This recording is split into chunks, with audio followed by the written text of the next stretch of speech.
Uncle नमस्ते। अरे अंकिता, नमस्ते बेटा। सीमा से मिलने आई होगी? जी, मैंने जैसे ही सुना कि वो ससुराल से अचानक आ गई है तो मैं मिलने आ गई। हाँ, अचानक वापस आ गई। मेरी तो समझ में ये नहीं आता क्या हो गया आजकल की लड़कियों को। जैसे तू 2-3 साल से अपने मायके पड़ी हुई है, वो भी 2-3 महीने की शादी में लौट आई और कहती है कि अब वापस भी नहीं जाएगी। जा मिल ले उससे। जी, मैंने तुमसे 100 बार कहा है कि मैं उस घर में वापस नहीं आऊंगी, मतलब नहीं आऊंगी। तुम चाहे जो भी कर लो। सीमा ऐसी बात मत करो। देखो मैं माँ से बात कर लूंगा और तुम्हें जिससे बात करनी है उससे करो, बस मुझसे मत करो। बाय।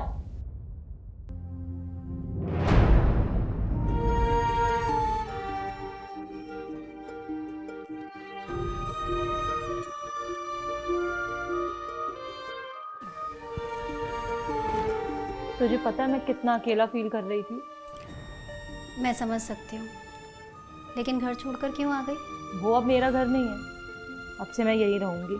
क्यों? तेरे ससुराल वाले तेरे साथ मारपीट करते हैं, गाली गलौज करते हैं? नहीं नहीं, वो ऐसा कुछ नहीं करती। तो तेरे हस्बैंड की कोई बुरी आदत है क्या? दारू, शराब, जुआ? नहीं नहीं, वो ऐसा कुछ नहीं सोचते। तो फिर ऐसा क्या हो गया 2-3 महीने में कि तू वापस नहीं जाना चाहती? मैं क्यों रहूं उनके साथ और क्यों करूं उनके लिए कुछ भी? अरे जब भी मैं उनके लिए कुछ करती हूँ तो उसमें 100 नुक्स निकालते हैं और बोलते हैं मायके से यही सीख के आई है। कद्दू सीखा है। सीमा, शुरुआत में हर ससुराल वाले ऐसे ही करते हैं। तू ना उनका ज्यादा पक्ष मत ले। वैसे तो मेरे ससुराल वाले बड़े मॉडर्न बनते हैं, लेकिन जरा सा घर से बाहर कदम क्या निकाल दो कि 10 तरीके के सवाल जवाब करने लगते हैं। कहाँ जा रही हो, क्यों जा रही हो, किससे मिलने जा रही हो, हर चीज जाननी होती है उन्हें। तो बता दिया कर ना।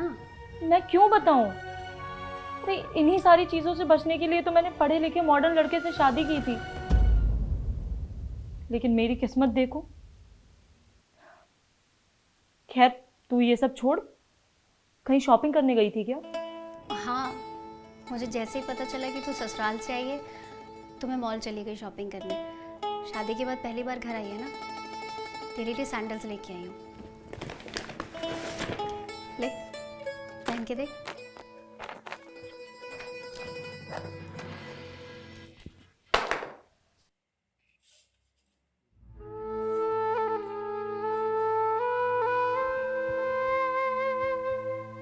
काट रही हैं। अभी नहीं है ना, चल के देख।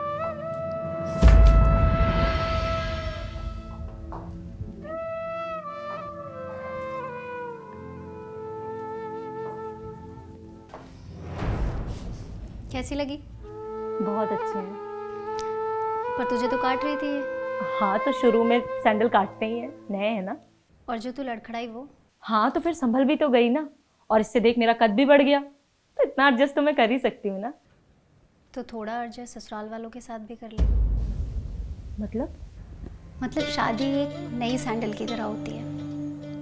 नई लाइफ में हमें कभी कभी कुछ चीज़ें चुभती हैं, लेकिन बाद में वो चुभन कहाँ गायब हो जाती है पता भी नहीं चलता।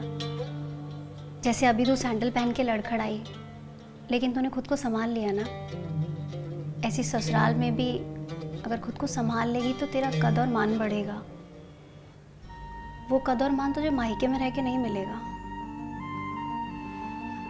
मुझे पता है कि अंकल और भैया तेरा साथ देंगे,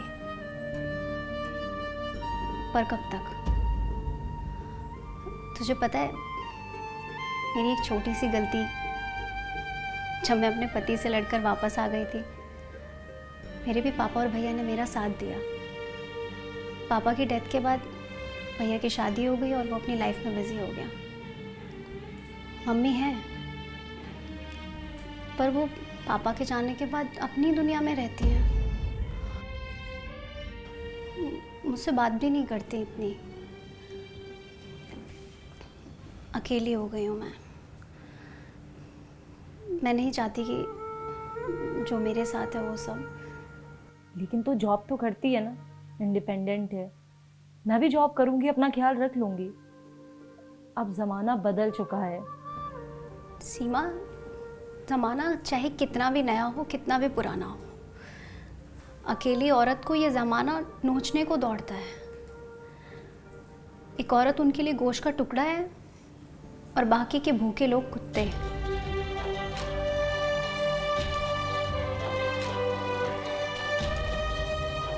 तू मेरी छोटी बहन की तरह है। अगर सच में मुझे लगता कि तेरे ससुराल वालों की गलती है और वो गलती संभालने लायक नहीं है, तो मैं तुझे जाने के लिए नहीं बोलती। तू समझ रही है ना मैं क्या कहना चाहती हूँ? बस थोड़ा सा एडजस्ट।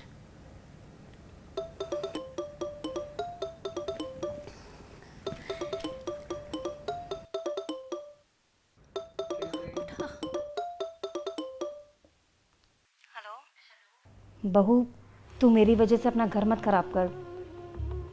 तू वापस आ जा, मैं आज से तुझे कुछ नहीं कहूँगी। कैसी बातें कर रही हैं माँ जी? आप तो मेरी माँ है ना, तो फिर आप मुझे क्यों नहीं कुछ कहेंगे? आप इनको बोलो कि मुझे लेने आ जाएं। ठीक है बेटा।